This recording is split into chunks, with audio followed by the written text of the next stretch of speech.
So hi guys, welcome back to my channel with another video. तो यार आ चुके हैं एक और नई वीडियो के साथ वापस। मेरा नाम है करवित वर्मा, आप देख रहे हैं स्टडी विद करवित। तो चलिए आज की वीडियो स्टार्ट करते हैं। तो यार इससे पहले मैं आपको उत्तराखंड के 5 सेट करा चुका हूँ, उसमें मैं इंपॉर्टेंट क्वेश्चन लाया था। अभी तक का जो 5 चैप्टर हमारे कंप्लीट हो चुके हैं। तो आज जो हमारा नया चैप्टर है वो कार्तिकेयपुर राजवंश के बारे में आपने पढ़ा होगा। जो प्राचीन इतिहास है उत्तराखंड का, उसमें कार्तिकेयपुर राजवंश पढ़ा होगा। तो उसके कुछ एमसीक्यूज़ वगैरह मैं आपके लिए लेके आया हूँ। तो चलिए आज की वीडियो स्टार्ट करते हैं।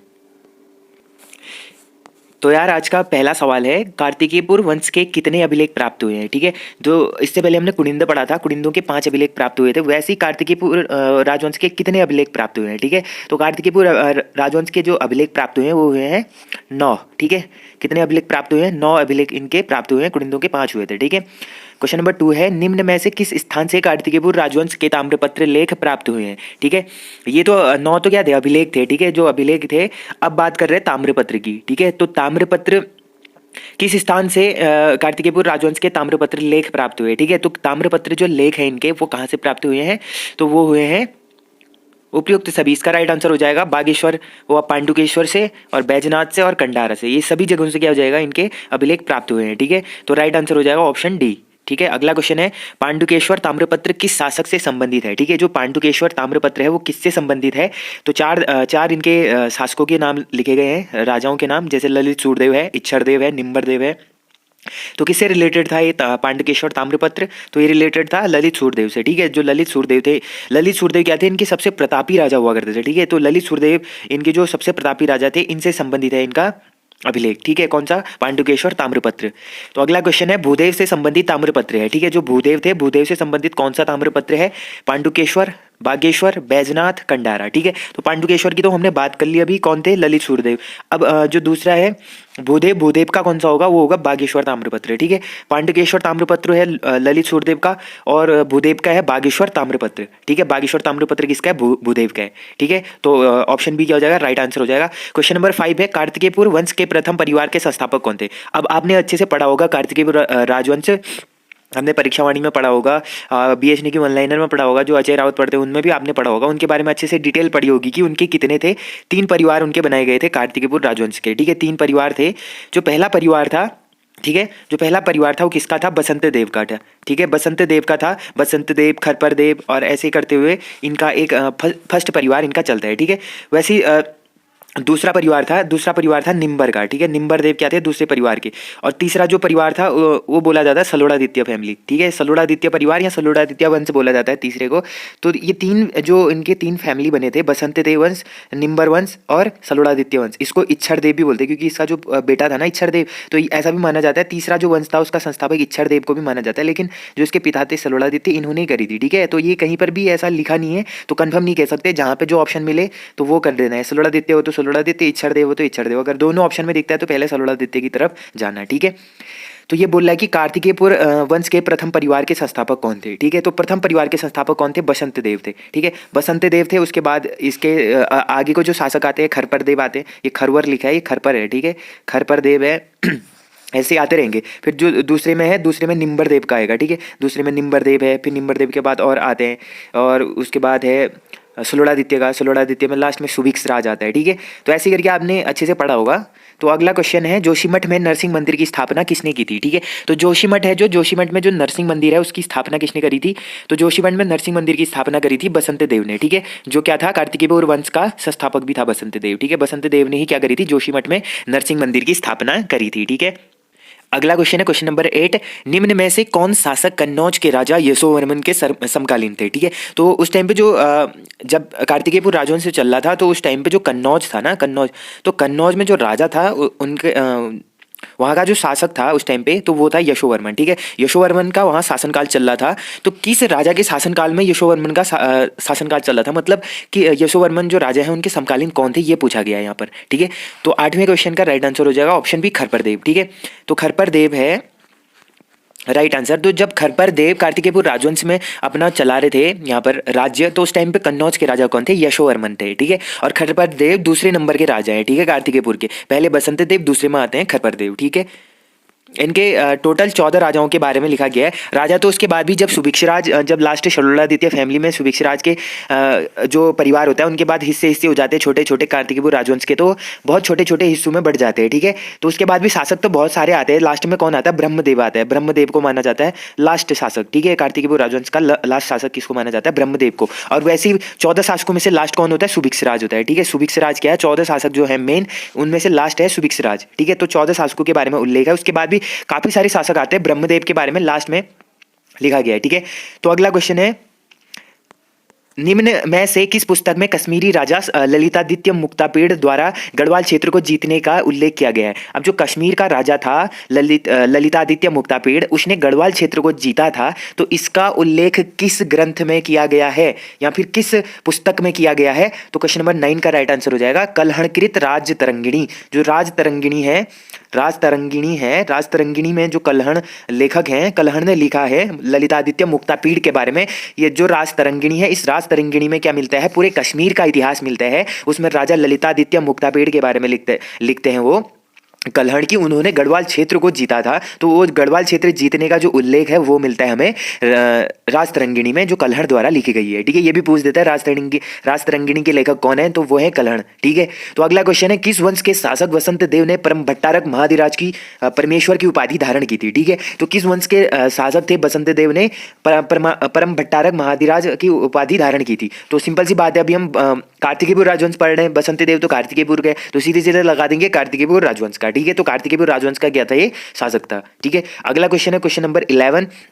तो क्वेश्चन नंबर 11 है, कार्तिकेयपुर राज्य में द्वितीय परिवार का संस्थापक कौन था, ठीक है। तो अब द्वितीय परिवार का संस्थापक पूछ रहा है, जैसे मैंने अभी बताया था, पहला कौन था? बसंत देव। तो द्वितीय कौन था? निम्बरदेव। और तीसरा कौन था? तीसरा था सलोड़ादित्य, ठीक है। तो इसका राइट आंसर हो जाएगा क्वेश्चन नंबर 11 का। क्वेश्चन नंबर 11 का राइट आंसर क्या हो जाएगा?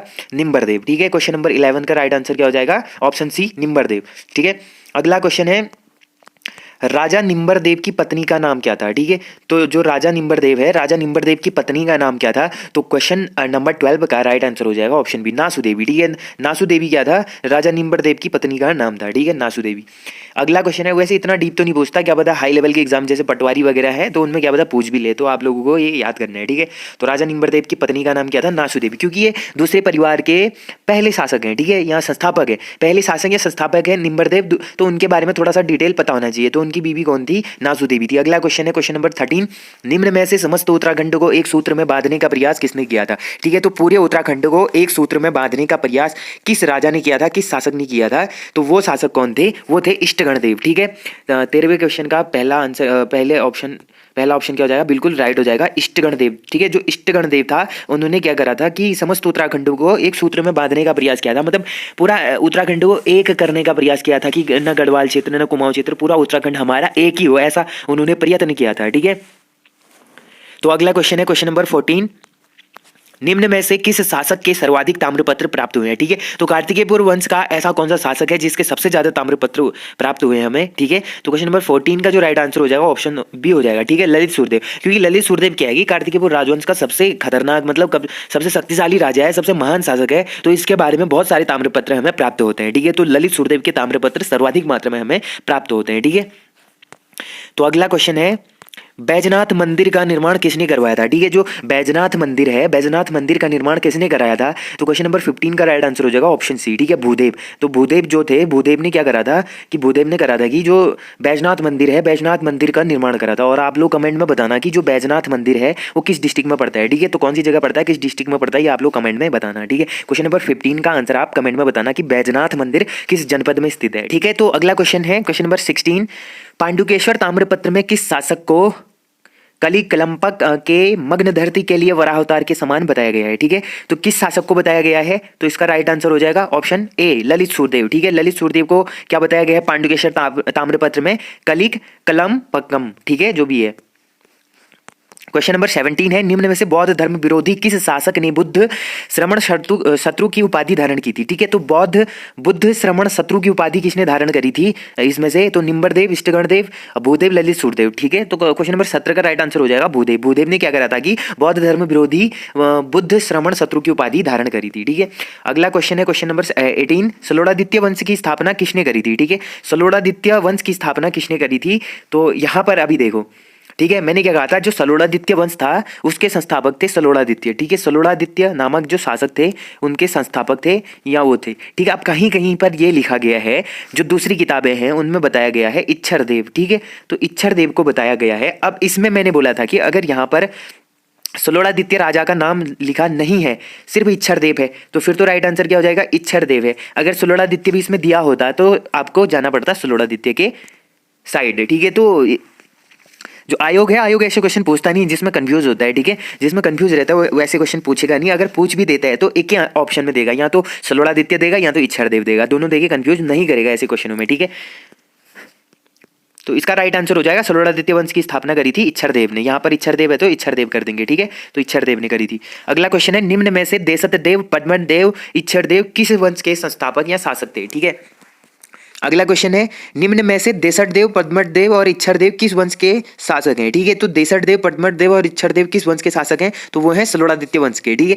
तो सलोड़ादित्य वंश के क्या हो जाएंगे, शासक हो जाएंगे। क्वेश्चन नंबर 19 का ऑप्शन ए क्या हो जाएगा, राइट आंसर हो जाएगा। क्योंकि जो सलोड़ादित्य है, सलोड़ादित्य के बाद कौन आता है, इच्छरदेव आता है, फिर आता है उसके बाद देशटदेव, पद्मदेव, उसके बाद लास्ट में कौन आता है, सुभिक्षराज। ठीक है, क्वेश्चन नंबर 20, अगला क्वेश्चन है क्वेश्चन नंबर 20। तो सलोड़ादित्य वंश का अंतिम शासक कौन था। ठीक है, तो सलोड़ादित्य वंश का अंतिम शासक कौन था, तो क्वेश्चन नंबर 20 का राइट आंसर हो जाएगा इनमें से कोई नहीं। ठीक है, तो पद्मदेव इससे पहले आता है, बसंत देव तो पहले वंश का था, इस वंश का था ही नहीं। तो इच्छरदेव है, ये इसके संस्थापक माने जाते हैं। ठीक है, संस्थापक है पद्मदेव, देशटदेव, इच्छरदेव, ये सारे हैं। लास्ट में कौन आता है, सुभिक्षराज आता है। कौन आता है, सुभिक्षराज। तो सुभिक्षराज क्या है, सलोड़ादित्य वंश के अंतिम शासक है। तो इसमें ऑप्शन में दिया ही नहीं है, तो इसमें हम कर देंगे इनमें से कोई नहीं। ठीक है, तो ऑप्शन डी क्या हो जाएगा, 20 क्वेश्चन का राइट आंसर हो जाएगा। ठीक है, तो अगला क्वेश्चन है क्वेश्चन नंबर 25, आदि गुरु शंकराचार्य जी की समाधि स्थल कहाँ है। ठीक है, तो जो आदि गुरु शंकराचार्य जी हैं उनकी समाधि स्थल कहाँ है, तो वो कहाँ है, केदारनाथ रुद्रप्रयाग में। ठीक है, केदारनाथ रुद्रप्रयाग में क्या है, उनकी समाधि स्थल है। ठीक है, ऑप्शन ही क्या हो जाएगा, राइट आंसर हो जाएगा। और इनकी मृत्यु कब हुई थी, ये तो अगला ही क्वेश्चन है, चलो ये मैं बता दूंगा। ये आप कमेंट में बताना कि जो आदिगुरु शंकराचार्य जी थे वो कहाँ से आए थे, जो केदारनाथ में आके बसे थे वो कहाँ से आए थे और किस सन में आए थे। ठीक है, तो मतलब किस टाइम पीरियड में वो केदारनाथ आए थे और कहाँ के रहने वाले थे, वो किस एरिया से आए थे। ठीक है, तो अगला क्वेश्चन है, शंकराचार्य द्वारा केदारनाथ में देह त्याग कब किया गया, तो उन्होंने कब समाधि ली थी, कब देह त्याग किया था उन्होंने। ठीक है, तो वो किया था 820 ईस्वी में। ठीक है, कितने में किया था, 820 ईस्वी में क्या किया था उन्होंने, देह त्याग किया था। ठीक है, तो क्वेश्चन नंबर 26 का राइट आंसर हो जाएगा 820। तो अगला क्वेश्चन है, तो कब देह त्यागा था इन्होंने, 820 ईस्वी में देह त्यागा था। ठीक है, तो अगला क्वेश्चन है क्वेश्चन नंबर 27, किस कार्तिकेय पूर्व शासक के समय उत्तराखंड के शंकराचार्य जी का आगमन हुआ था। तो जब आदिगुरु शंकराचार्य जी उत्तराखंड आए थे तो उस टाइम पे कौन सा शासक शासन कर रहा था। ठीक है, कार्तिकेयपुर राजवंश में कौन सा शासक शासन कर रहा था उस टाइम पे। ठीक है, तो क्वेश्चन नंबर 27 का राइट आंसर हो जाएगा ऑप्शन सी। ठीक है, इष्टगण देव। ठीक है, इष्टगण देव का शासनकाल चल रहा था उस टाइम पे, तो उन्हीं के टाइम पीरियड में क्या क्या कर रहा था, शंकराचार्य जी कहाँ आए थे, उत्तराखंड आए थे, मतलब केदारनाथ आए थे। ठीक है, अगला क्वेश्चन है, किनके अनुसार कार्तिकेयपुर शासक मूलतः अयोध्या के थे। ठीक है, जो कार्तिकेयपुर के शासक थे वो मूलतः अयोध्या के थे। ये किसके द्वारा ये बोला गया है, तो लक्ष्मी दत्त जोशी, बद्री दत्त पांडे, बद्री दत्त जोशी और हरिकृष्ण रतूरी। तो कौन ऐसा कहते हैं कि ये कहाँ के थे, ये अयोध्या के थे, मूलतः अयोध्या के थे, ऐसा कौन बोलता है। तो क्वेश्चन नंबर 28 का राइट आंसर हो जाएगा ऑप्शन ए, लक्ष्मी दत्त जोशी। ठीक है, लक्ष्मी दत्त जोशी के अनुसार कार्तिकेयपुर राजवंश के शासक कहाँ के थे, मूलतः अयोध्या के थे। ठीक है,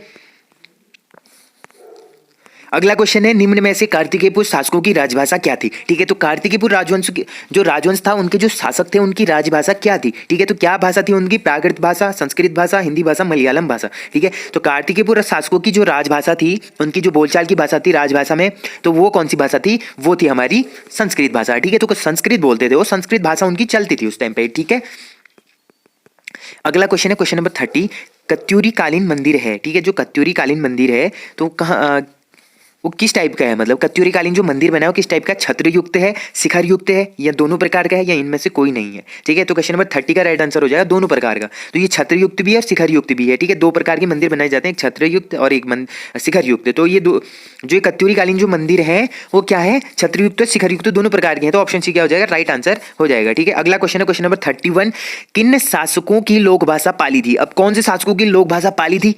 ठीक है, तो अभी हम क्या पढ़ रहे हैं, कार्तिकेयपुर राजवंश पढ़ रहे हैं, तो किसकी होगी, कार्तिकेयपुर। अगला क्वेश्चन है, कार्तिकेयपुर राजाओं को सूर्यवंशी मानते थे। अब कौन इनको सूर्यवंशी मानते थे? कोई अयोध्या के मानते हैं, कोई सूर्यवंशी मानते हैं। तो सूर्यवंशी कौन मानता है इनको?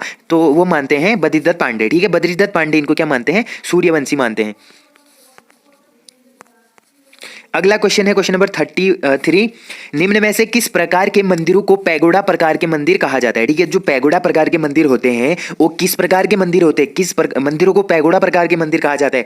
जो शिखर युक्त होते हैं या जो छत्र युक्त होते हैं या दोनों प्रकार के, या इनमें से कोई नहीं? ठीक है, जो क्वेश्चन नंबर 33 का राइट आंसर हो जाएगा छत्र युक्त। ठीक है, जो छत्र युक्त प्रकार के जो मंदिर होते हैं उनको बोला जाता है पैगोडा प्रकार के मंदिर। ठीक है, पैगोडा प्रकार के मंदिर किस प्रकार के मंदिरों को कहा जाता है? अगर ऐसा पूछता है तो हमें लिखना है छत्रयुक्त। और छत्रयुक्त प्रकार के मंदिर क्या होते हैं? तो वो होते हैं पैगोडा प्रकार के। ठीक है, जो छत्रयुक्त मंदिर होते हैं वो होते हैं पैगोडा प्रकार के। तो अगला क्वेश्चन है क्वेश्चन नंबर 34, कत्यूरियों का भूमि मापन नामक अधिकारी था। ठीक है, जो उनका भूमि मापन का कार्य करता था तो कौन अधिकारी था उनका? कत्यूरियों का। ठीक है, तो कत्यूरियों का जो भूमि मापन का अधिकारी था उसको क्या बोला जाता था? उसको बोला जाता था प्रभातार। ठीक है, प्रभातार बोला जाता था कत्यूरियों के भूमि नापने वाले अधिकारी को। ठीक है, अगला क्वेश्चन है, सुमेलित कीजिए। अब इसको सुमेलित करना है हमें, तो सुमेलित करना है, नरपति गिरी द्वारों के रक्षक, वर्मपाल सीमाओं का सुरक्षा भार, प्रांतपाल व्यक्तियों पर निगरानी, और लास्ट है घटपाल नदी घाटों पर आगमन एवं कर वसूली। अब इनको सुमेलित करना है, किसका क्या होगा? नरपति किसे कहा जाएगा? वर्मपाल किसे कहा जाएगा? प्रांतपाल किसे कहा जाएगा? घटपाल किसे कहा जाएगा? तो ये हमको क्या करना है? मिलान करना है। तो हो जाएगा, नरपति बोला जाता था जो नदी घाटों पर आगमन कर वसूली करते थे। ठीक है, जो नदियों पर जाते थे, घाटों पर जाके क्या करते थे? वसूली करते थे, उनको बोला जाता था नरपति। ठीक है, और दूसरा वर्पपाल होते थे जो व्यक्तियों पर निगरानी रखते थे। ठीक है, जो व्यक्तियों पर निगरानी रखते थे उनको बोला जाता था वर्मपाल। और तीसरा प्रांतपाल किसको कहा जाता? प्रांतपाल कहा जाता था सीमाओं की सुरक्षा का भार। ठीक है, जो सीमाओं की सुरक्षा का भार था वो बोला जाता था प्रांतपाल को। और लास्ट है घटपाल बोला जाता था गिरिद्वारों के रक्षक। ठीक है, तो इसका राइट आंसर हो जाएगा ऑप्शन ए। ठीक है, ऑप्शन ए क्या हो जाएगा? इसका राइट आंसर हो जाएगा। तो अगला क्वेश्चन है क्वेश्चन नंबर 36, कार्तिकेयपुर सेना कितने भागों में विभक्त थी? ठीक है, तो जो कार्तिकेयपुर सेना थी वो कितने भागों में विभक्त थी, उसको कितने भागों में विभाजित किया गया था? तो क्वेश्चन नंबर 36 का राइट आंसर हो जाएगा ऑप्शन बी। ठीक है, 4 भागों में। ठीक है, जो कार्तिकेयपुर सेना थी वो 4 भागों में विभक्त थी। ठीक है, तो आज का अगला क्वेश्चन है क्वेश्चन नंबर 36, ये तो हो गया। क्वेश्चन नंबर 37 है, क्वेश्चन नंबर 37 है हमारा, अपराधियों को पकड़ने वाला सर्वोच्च अधिकारी कहलाता था। ठीक है, जो अपराधियों को पकड़ता था उस सर्वोच्च अधिकारी को क्या कहा जाता था?